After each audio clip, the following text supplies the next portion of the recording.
बच्चों, आज हम सीखने जा रहे हैं बैलेंसिंग ऑफ केमिकल इक्वेशन कि किसी भी केमिकल इक्वेशन की बैलेंसिंग किस तरह से की जाती है। इस चीज को आज हम सीखेंगे। बहुत से बच्चे ये तो जानते हैं कि केमिकल रिएक्शन क्या होती है, मगर इक्वेशन क्या होती है, आज उसके बारे में आप लोगों को बताया जाएगा।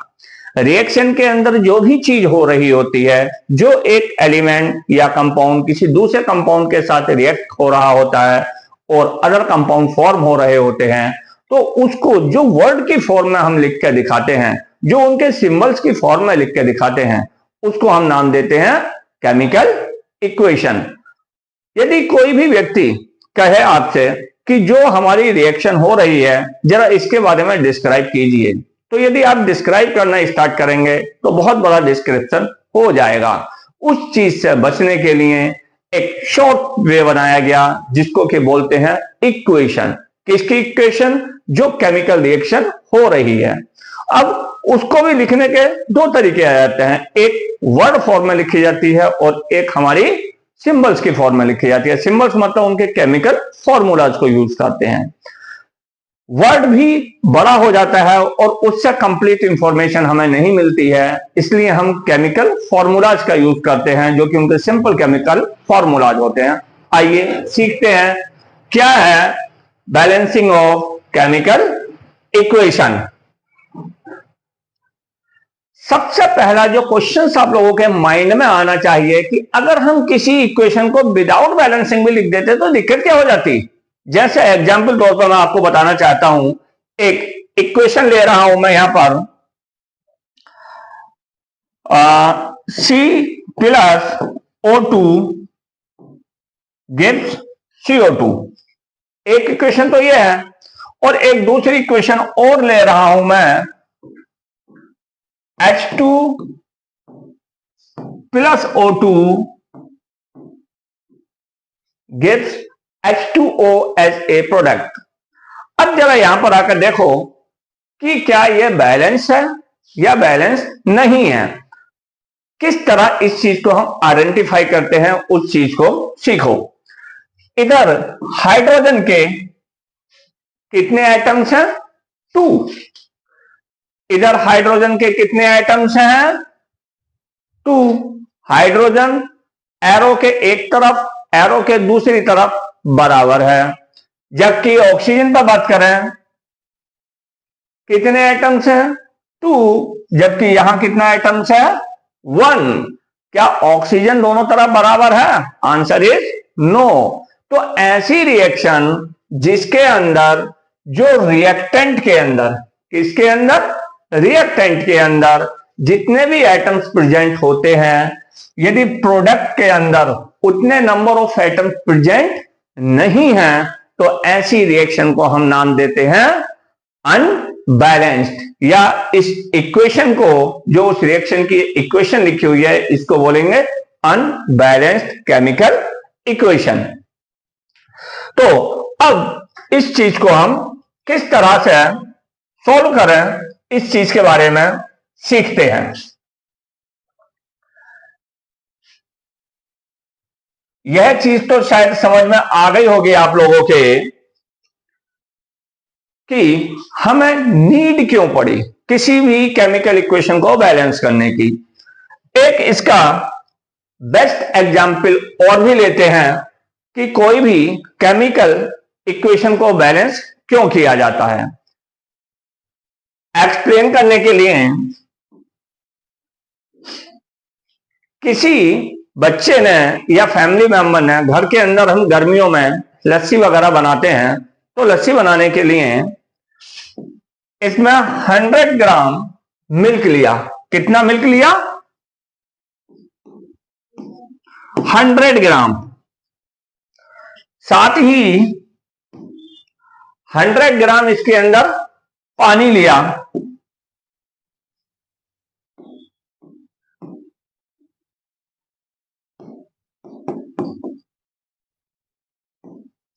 $100 ग्राम हमने वाटर ले लिया, साथ में इसमें चीनी भी डालनी पड़ेगी। मान लो 2 चम्मच हमने चीनी डाली और हर चम्मच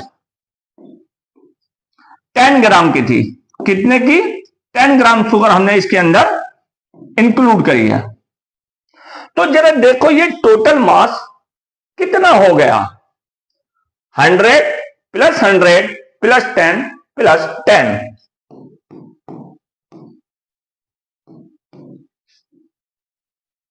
टोटल मास हमारा हुआ 100 plus 100 plus 10 plus 10 which is equal to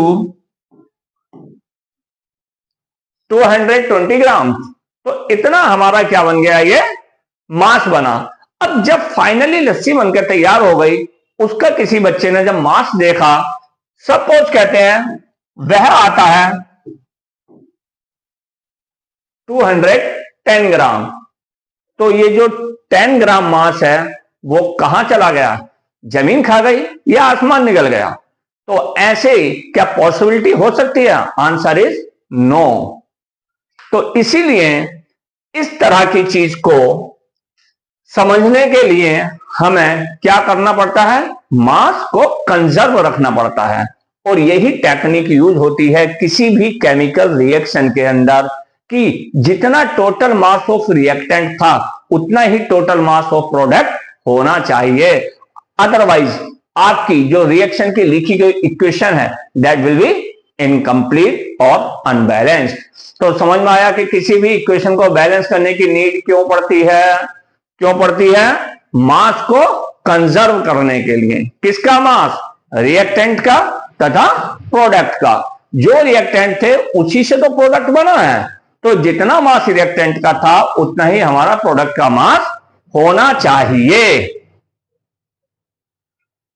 अब किसी भी रिएक्शन को बैलेंस करने के कुछ वेज होते हैं, तरीके होते हैं। कितने तरीके होंगे, तो दो तरीके से किसी भी रिएक्शन को क्या किया जाता है, बैलेंस किया जाता है। कितने तरीके से, दो तरीके से बैलेंस किया जाएगा। किसको, किसी भी केमिकल इक्वेशन को। कौन कौन से हैं वो तरीके, चलो देखते हैं। एक वो तरीका है जो आपकी एनसीईआरटी की बुक के अंदर दिया हुआ है। दूसरा तरीका वह है जो आपकी एनसीईआरटी की बुक में तो दिया हुआ नहीं है, मगर सुपर ब्रह्मास्त्र मेथड है। एकदम कैसे भी इक्वेशन हो चुटकियों में सॉल्व होती है, without any error, without any problem. तो सबसे पहला तरीका होता है टेबल मेथड या हिट एंड ट्रायल मेथड भी इसको बोलते हैं, जो कि आपकी एनसीईआरटी बुक के अंदर मेंशन है। जो सेकंड मेथड है जिसको कि मैं बता रहा हूं एकदम ब्रह्मास्त्र मेथड होता है, मैं उसको आपको सुपर मेथड के नाम से समझाऊंगा। तो आओ सीखते हैं क्या है ये मेथड्स। सबसे पहला टेबल मेथड या हिट एंड ट्रायल मेथड। जैसे कि हमने कोई एक इक्वेशन उठाई, क्या है, किसी रिएक्शन किस तरीके से हो रही थी उसके बारे में जो इंफॉर्मेशन दे रही है वह एक केमिकल इक्वेशन। कार्बन तथा ऑक्सीजन दोनों आपस में रिएक्ट हुए, जिसे कि हम बोलते हैं burning of carbon in presence of oxygen, और हमारा क्या बना, CO2। क्या बन गया, कार्बन डाइऑक्साइड। अब इसको टेबल या हिट एंड ट्रायल मेथड से कैसे समझा जाता है, कैसे एक्सप्लेन किया जाता है, सीखो। ये वही इक्वेशन है जो अभी बात हो रही है जिसके बारे में। तो हम क्या काम करते हैं, इस तरह की एक टेबल बनाते हैं। क्या बनाते हैं, एक टेबल बनाते हैं। अब कुछ बच्चे सोचेंगे सर ये टेबल कैसे बनी है, कहां से बनी है, समझ में नहीं आ रही। तो इन सारी चीजों को छोटे छोटे वे में एक्सप्लेन करके समझाया जाता है। हर टॉपिक पे वीडियोस अपलोड किए जाते हैं। यदि आप सारे वीडियोस को देखना चाहते हैं, एक एक चीज को समझना चाहते हैं, हर लेक्चर को देखना चाहते हैं, तो आप इस YouTube चैनल को सब्सक्राइब कर लो। किस समय पे अगला वीडियो अपलोड होना है वह इंफॉर्मेशन आपको मिल जाया करेगी। फर्दर एक बार रिमाइंड करा रहा हूं, इस YouTube चैनल को सब्सक्राइब कर लो। और यदि आपको लगता है कि यह मेरे तो ज्यादा काम का वीडियोस नहीं है, परंतु मेरे किसी परिचित के काम का वीडियोस हो सकता है, यह लेक्चर हो सकता है, तो आप उसको यह चैनल सब्सक्राइब करने के लिए सजेस्ट कीजिए। अब यहां पर सबसे पहले हमें देखना होता है नंबर ऑफ एटम्स। तो इस गिवन केमिकल रिएक्शन जो कि इक्वेशन की फॉर्म में लिखी हुई है, यहां कितने नंबर ऑफ एटम्स हैं? एक कार्बन है, एक ऑक्सीजन है, और जो रिएक्टेंट में होते हैं डेफिनेटली सी बात है प्रोडक्ट में तो वो ही होंगे, कोई नया एटम तो आने से रहा। तो हमारे पास दो केमिकल एटम्स यहां पर दिए हुए हैं कंपाउंड के, एक कार्बन एक ऑक्सीजन। तो यहां पर हमने एलिमेंट्स में उन एटम्स को मेंशन कर लिया। अब इसके बाद आती है सबसे पहले रिएक्टेंट की बात करेंगे। किसकी बात करेंगे? रिएक्टेंट की। इस एरो के जो लेफ्ट साइड में लिखे जाते हैं ये सभी रिएक्टेंट होते हैं, और एरो के राइट साइड में जो लिखे जाते हैं वह रिएक्शन के अंदर जो प्रोडक्ट बनकर तैयार होता है वह प्रोडक्ट होते हैं। तो हम रिएक्टेंट पे बात कर रहे हैं, उसको मैंने लेफ्ट हैंड साइड के नाम से मेंशन किया है। कार्बन के देखो कितने एटम है? 1 एटम है, तो हमने 1 लिख दिया इसके एटम के आगे। ऑक्सीजन के यहां पर कितने नंबर ऑफ एटम्स हैं? 2। तो ऑक्सीजन के आगे मैंने कितने एटम्स मेंशन कर दिए? 2 एटम्स मेंशन कर दिए। अब राइट हैंड साइड में देखते हैं कितने नंबर ऑफ एटम्स बने इनके। कार्बन का कितना एटम बना है? 1 एटम है, किसमें? प्रोडक्ट में। जबकि ऑक्सीजन के कितने एटम्स हैं? 2 एटम्स हैं, कहां? प्रोडक्ट में। अब देखते हैं क्या ये इक्वल है या नहीं। कार्बन के रिएक्टेंट में भी 1 एटम, प्रोडक्ट में भी 1 एटम, 1 और 1 आपस में इक्वल है। जबकि ऑक्सीजन के यहां पर भी 2, यहां पर भी 2, बिल्कुल ये भी आपस में कैसे हैं? इक्वल हैं। इसका मतलब हुआ यह जो केमिकल रिएक्शन दी हुई है, ये इक्वेशन केमिकल इक्वेशन दी हुई है, ये ऑलरेडी बैलेंस्ड है। इसको हमें बैलेंस करने की नीड नहीं पड़ी। यह आप लोगों को समझाने के लिए एग्जाम्पल दिखाया गया था कि हमें अप्रोच कैसे करना है फॉर द बैलेंसिंग। चलो नेक्स्ट प्रॉब्लम पे आते हैं। अब हमने थोड़ी सी कॉम्प्लिकेटेड प्रॉब्लम ली है, जहां पर कि Fe वाटर के साथ रिएक्शन करता है, Fe3O4 और H2 एज ए प्रोडक्ट बनते हैं। अब यहां पर एक चीज जरूर आपको मेंशन कर रहा हूं, जिस तरह से आपको एक्सप्लेनेशन इसको सॉल्विंग करना सिखाया जा रहा है उसी तरह ध्यान जरूर रखना है। यह जो मेथड है आपकी एनसीईआरटी की बुक का मेथड फॉलो हो रहा है। आयरन के रिएक्टेंट के अंदर कितने नंबर ऑफ एटम्स हैं? 1। यह आ गया। ऑक्सीजन के रिएक्टेंट के अंदर कितने नंबर ऑफ एटम? 1। यह आ गया। हाइड्रोजन, थर्ड एलिमेंट क्या है? हाइड्रोजन। तो हाइड्रोजन के कितने नंबर ऑफ एटम्स हैं? 2। 2 आ गया। तो ये तो हमने रिएक्टेंट के बारे में स्टडी कर ली। अब हम आते हैं प्रोडक्ट की तरफ, देखते हैं प्रोडक्ट में क्या हो रहा है। यहां कितने नंबर ऑफ एटम्स हैं आयरन के? 3 आ गए। ऑक्सीजन के सामने ऑक्सीजन के लिखेंगे, कितने हैं? 4। हाइड्रोजन के आगे हाइड्रोजन के लिखेंगे, कितने हैं? 2। अब यहां देखो गौर से, हाइड्रोजन तो हमें बैलेंस होता हुआ नजर आ रहा है, बट ना Fe ना ही ऑक्सीजन का, मतलब आयरन और ऑक्सीजन दोनों पूरी तरीके से अनबैलेंस्ड है। इसका मतलब यह जो केमिकल रिएक्शन है यह क्या है? अनबैलेंस्ड। जो कि इस केमिकल इक्वेशन के बारे में हम बात कर रहे हैं यह क्या है? अनबैलेंस्ड है। अब इसको बैलेंसिंग करते हैं तो आपकी एनसीईआरटी बोलती है कि रिएक्टेंट या प्रोडक्ट दोनों ही तरफ वह कंपाउंड उठाओ जिसमें ज्यादा नंबर ऑफ एटम प्रेजेंट हो। देखो यहां तो अकेला सिंगल एटम है, यहां 2 हाइड्रोजन के 1 ऑक्सीजन का, 3 हो गए इस जगह टोटल, यहां टोटल 1 था, यहां देखो कितने हैं 3 और 4 7 है टोटल, यहां कितने हैं हाइड्रोजन के 2 हैं। तो इन सबके अंदर यदि हम बात करें तो सबसे ज्यादा नंबर ऑफ एटम्स कहां मिल रहे हैं आपको, ये मिल रहे हैं Fe3O4 के अंदर। तो हम यहां से बैलेंसिंग करनी स्टार्ट करेंगे।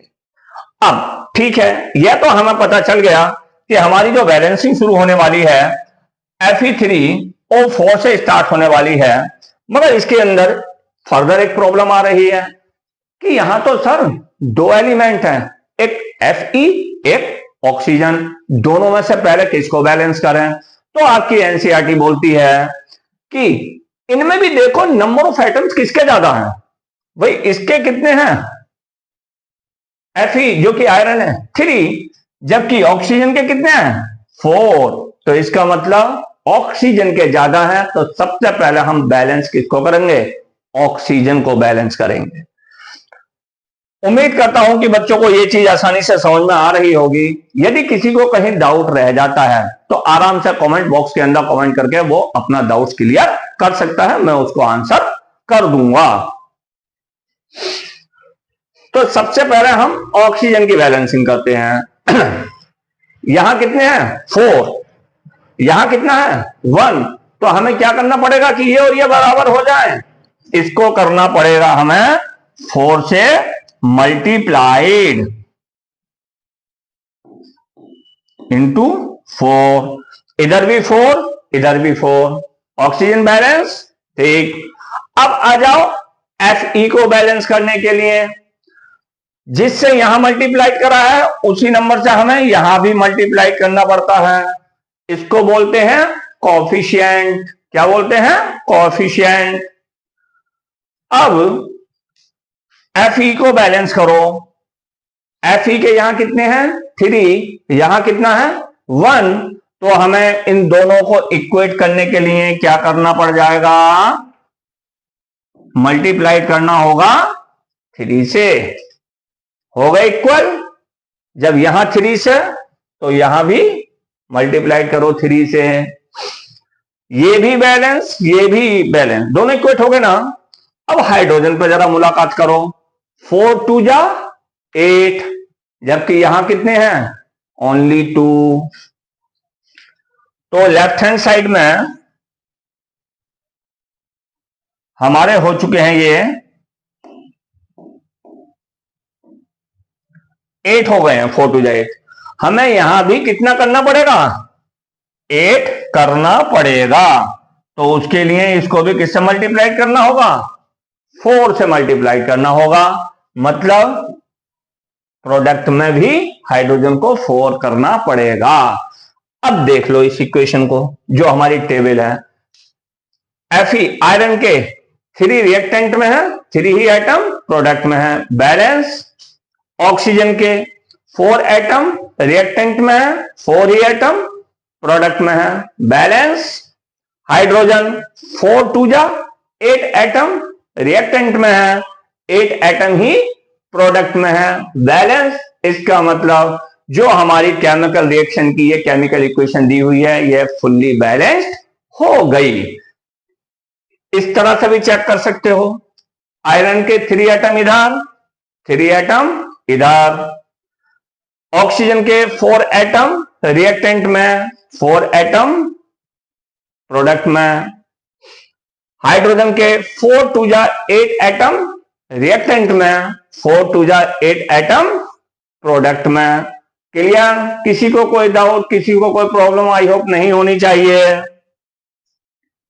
अब हम सीखने जा रहे हैं किसी भी केमिकल रिएक्शन के बैलेंसिंग का ब्रह्मास्त्र मेथड, एक ऐसा मेथड, इसे अगर आपने सीख लिया तो इससे अच्छा कुछ नहीं लगेगा, क्योंकि जहां पर टेबल या हिट एंड ट्रायल मेथड आपको दुखी करने लगे, रिएक्शन बैलेंस नहीं हो रही हो, यह उस जगह चुटकियों में सोल्व कराता है और बिल्कुल एक्यूरेसी के साथ कराता है, कितनी भी डिफिकल्ट रिएक्शन इक्वेशन क्यों ना हो। तो मैं जो अभी हमने सीखी थी, मैं उसी को इस मेथड से सोल्व करके दिखाता हूं।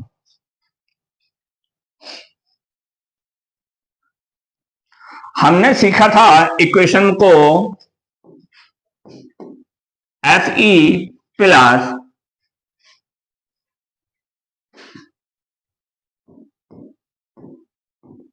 H2O gives Fe3O4 plus H2। इसमें हमें क्या करना होता है, यह जो हमारे केमिकल फॉर्मूलाज गिवन हैं, इनसे पहले हमें एक नंबर अपनी तरफ से लिखना होता है जिसे हम नाम देते हैं कॉफिशिएंट। इसका कॉफिशिएंट A है, इसका कॉफिशिएंट B है, इसका कॉफिशिएंट C है और इसका कॉफिशिएंट D है। ठीक है, अब इसकी दुनिया शुरू होती है सॉल्विंग की। किस तरह लिखना होता है, सबसे पहले हम किसकी बात कर रहे हैं, Fe की। Fe के लिए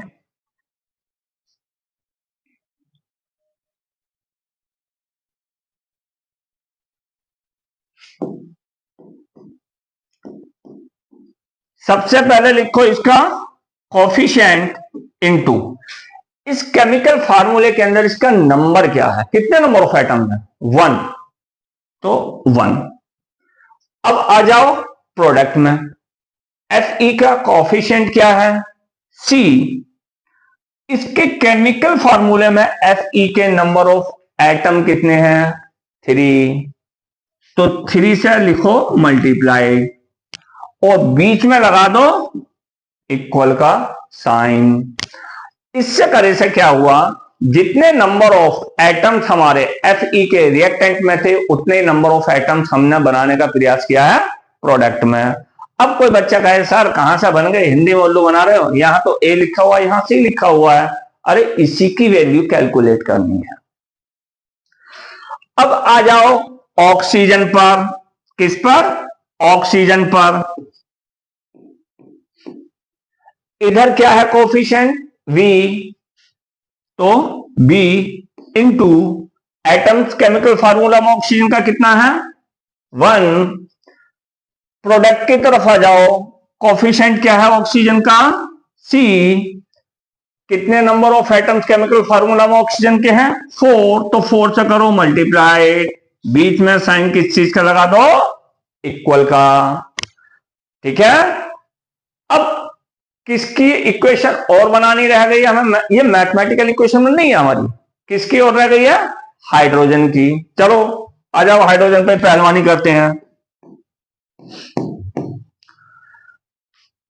हाइड्रोजन जिस फार्मूले में लिखा हुआ है केमिकल फार्मूले में, उसका कोफिशिएंट क्या है, B, तो B इंटू कितने नंबर ऑफ एटम हाइड्रोजन के हैं फार्मूले में दिए हुए, 2 इक्वल का साइन। इधर आ जाओ प्रोडक्ट में, जिस केमिकल फार्मूला में हाइड्रोजन है उसका कोफिशिएंट क्या है, D, और कितने नंबर ऑफ हाइड्रोजन के एटम्स दिए हुए हैं हमारे केमिकल फार्मूला में, 2। अब क्या काम करते हैं हम, इसमें किसी भी A, B, C, D ये 4 कोफिशिएंट जो हमारे लिए अननोन है, हम इसमें किसी भी एक की वैल्यू को अपनी तरफ से 1 मान लेते हैं। क्या मान लेते हैं, 1 क्यों मानते हैं, इसका भी प्रॉपर रीजन होता है, मगर उतना डीपली मैं नहीं जाना चाह रहा हूं। जैसे ही हमने 1 एज्यूम किया, चलो ये काफी बड़ा कुमले है, तो C को हम 1 एज्यूम कर ले रहे हैं। लेट C इक्वल टू 1, तो जब C 1 हो गया तो A की वैल्यू हाथ लग गई। A हमारा कितना आ जाएगा निकल के, 3। जब A की वैल्यू हाथ लग गई, C की वैल्यू 1 पहले ही हमने लेट कर ली है, तो B की वैल्यू भी हाथ लग गई, कितनी, 4। और जब 4 B की जगह रख देंगे तो 4 2 जा 8, या 2 से 2 कैंसिल हो जाएगा, D किसके इक्वल बचेगा, B के। मतलब जब B की वैल्यू 4 आ गई तो D की वैल्यू भी कितनी आ जाएगी, 4, कुछ नहीं करना है, इन वैल्यूज को उठाकर इनकी जगह लिख देना है, इक्वेशन सॉल्व, इक्वेशन बैलेंस्ड। तो देखो ए की जगह हमें क्या लिखना है 3, तो क्या बनी इक्वेशन 3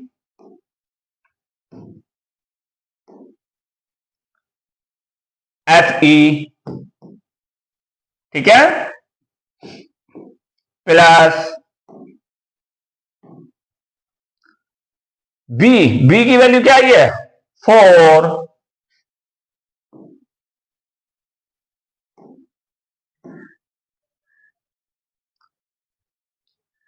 H2O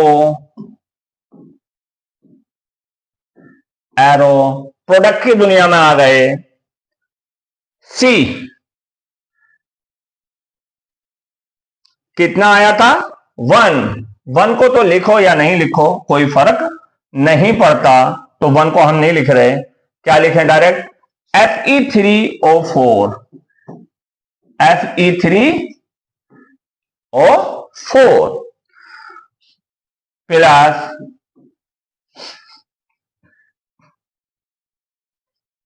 अब क्या है डी की वैल्यू कितनी है 4, साथ में H2, यही हमारी बैलेंसिंग है किसकी केमिकल इक्वेशन की। यही बैलेंसिंग अभी हमने थोड़ी देर पहले टेबल मेथड के द्वारा सीखी थी।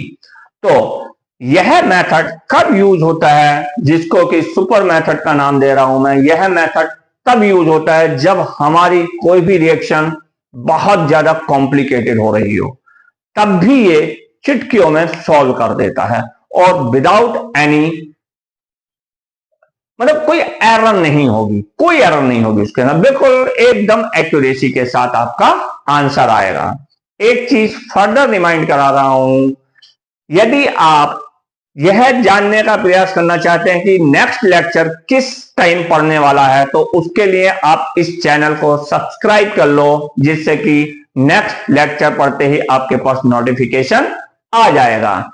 यदि आपको लगता है कि मैं किसी दूसरी क्लास का हूं, यह मेरे लिए इतना यूजफुल नहीं है, तो आप किसी अपने साथी को जो कि इस क्लास में पढ़ता हो, उसको यह वीडियो के लिए रिकमेंड कीजिए, उसको इस चैनल को सब्सक्राइब करने के लिए बोल दीजिए। धन्यवाद।